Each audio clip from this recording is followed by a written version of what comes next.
had a stressful day and at the end you had tension on the top of your shoulders?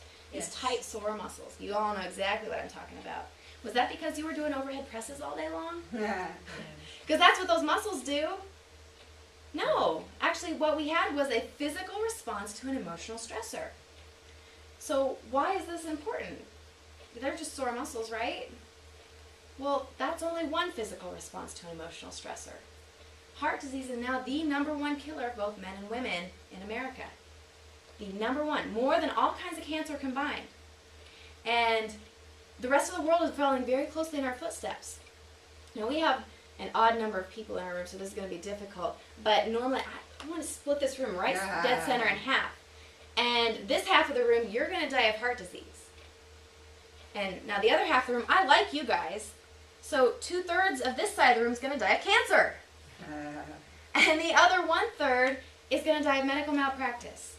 Because those are the top 3 causes of death in the United States. So that's statistics. So what's the point?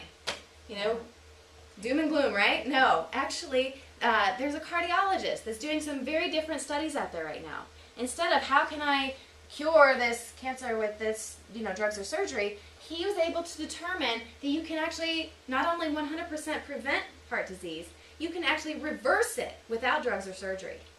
And that was by managing chronic stress and changing other lifestyle factors like diet and exercise that support that stress reduction. So, in his group of study participants, those who managed their chronic stressors, 99% of them either stopped their heart disease in its tracks or reversed it. That's cool. That is huge because that means we are no longer slaves to the statistics. Now, this same group also, they were measuring all kinds of things on these people, and they determined that those who managed their stressors also, they had more oxygen delivered to their brain, to their hearts, to their skin, and their sex organs. And so what this did was it allowed those organs to then work better, but it also slowed the aging process, and all the learning centers in the brain were turned on. So, think about our kids. The learning centers were turned on. When we laugh with our children, when we feed them appropriate foods, then they're going to learn better. How many times do I see a mother out with her kids at a restaurant? She's eating a salad and some fruit, and they're eating, a cheeseburger and fries.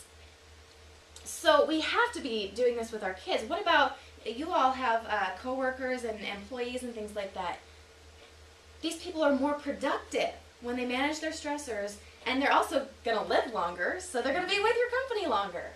It's a win-win situation for everyone. Now, I love research, and the same group also found that your stress levels had the ability to determine whether a gene was turned on or turned off.